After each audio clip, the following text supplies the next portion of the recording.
Welcome back, everybody. Holiday Doc here, and this is part 2 of the domination on Havana. I didn't want to show part 1 just yet because I wanted to do more of a breakdown on it and give more visual representation as to why we lost it and what exactly happened and how to fix it. Because if you're not learning anything from a loss, it's not going to help you out. So, a couple things I really want to point out in this game is I was kind of flustered. Coming off the first half of this, it was devastating. It was very rough, and it was not a lot of fun. So, being flustered, the shot's going to be significantly off, and, we just try to, hold it down as best as possible. So, obviously, you want to get your home flag and B flag as much as you can, and for the most part in Havana, it seems like the team that controls top red and top yellow is going to be the more dominating force. We were having a lot of trouble playing this map. Now, we've got Freddy the Frog and Trig, both of which I've never played domination with on this map before, so we all just kind of run around with our heads chopped off, and it's almost embarrassing. It really is. Just, we have no real structure. And our only way of kind of going about this map was just, trying to win individual gunfights and then setting up and communicating. And it worked a little bit, but in the long run, it's not really a plan or a strategy. And, definitely I've developed some things off of just playing this one game.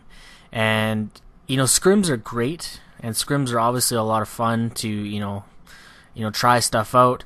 But in the real world, it doesn't always work. Your plans and your strats don't always pan out like you think they're going to or like you've practiced. You always have to be able to adapt and move and transition from different playstyle to different playstyle. Different teams are always trying to run new things on you, and it can get frustrating. Now, one thing I've really picked up on is the overwhelming amount of steady aim. I don't know what it is, but people will feel like that this game is, World at War all over again with the MP40, where nobody actually pulls down their aim trigger, and it's whatever. I don't personally recommend running around with steady aim because I think there's a lot more beneficial perks to be using, but, some teams like it and some teams like it a lot. But going back to the strategies and, kind of what we were doing here, we were, for the most part, trying to avoid getting spawn trapped on CDOM as much as possible. They did a really good job of flipping spawns on us on the first half, but we weren't able to get out of it. And, we got tunnel vision, and when tunnel vision hit, there was a lot of useless deaths that really just didn't need to happen. And, we could have came out on top. Like, we came strong in the first half of this game, but we lost it halfway through when things didn't start going our way. People started getting mad and frustrated and flustered. That spirals everybody, and it kind of rebounds off of the other player. If the one guy's complaining, another guy's going to start complaining, and if another guy starts complaining, it's bad news for everybody. So you got to nip it in the butt as soon as you can. You got to just, slow down. Just stop yourself. Stop running around corners, and, for the most part, try to pick up on where you're getting killed off spawn. Have a smoke class ready. That was one thing I didn't do. I really should have had a smoke class ready just to avoid spawn traps.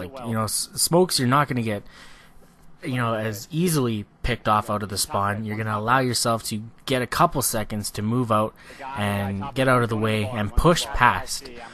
And I gotta stop talking about that first game. So let's talk about this game. So we're doing fairly well. Like I said, the guys who control top red and top yellow are usually the more dominating force. So Freddy consistently went up to top yellow. So I tried to, for the most part, control right side, or at least get onto the well side, control the flow of traffic coming through there, and then leave it up to Trig and Freddy, who were mostly over in yellow, to pick up the respawns.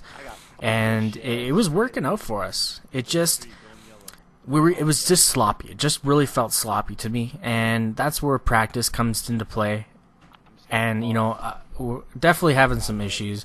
I'm not playing nearly as much as I should be to make a successful MLG variant team. It's definitely not a casual game type by any means, and I kind of feel like I let the team down a little bit. I said I wanted to get Newbury back together, but do I have the time to fully dedicate to it is the question. I don't really know yet. We're kind of talking about it and seeing what's going to happen, but bringing a whole new team into MLG Variant is very difficult. There's so many things to think about and talk about on a daily basis. You need to be on the practice schedule, daily, and I haven't really committed that kind of time to the team. And I think the team is really frustrated about it, and especially coming off of this game, it definitely made them feel like they didn't want to be a part of it anymore, I think. And we already lost Trig. I'm sure Freddy's going to leave as well. And I can't blame them, but there's more to game battles in my mind than just your record. And your record in GB rank, that's a whole nother topic altogether. Just for the record, GB rank means nothing. Like, it really does. So if anybody ever tells you otherwise, just laugh and walk away. But back to this, we were down by, I think, 50 or 40. I think it was actually 42 points on first round. So right here, we were in the run to win this game, because all we had to do was beat them by more than 42 points. Had we done that, we win the match, because you have to play domination twice. You play it once on both sides. So we would have got it. But you're going to see exactly what kind of happens here, and it really throws it off. Now, we got kind of confused in the game about how many points we were down by, and somebody said we were down by over 60. So at that point, I'm like, well, I got to take A.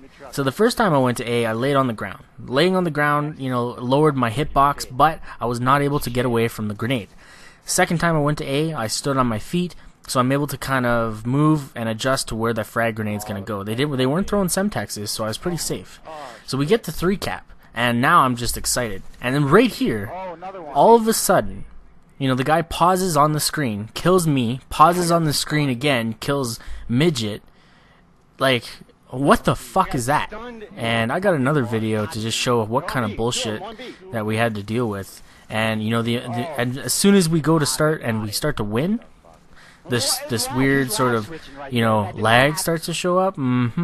It's just so frustrating. And we get triple capped. And we would have won this had that not happened. And it just, it takes the wind out of you. You're like, we just went through all that.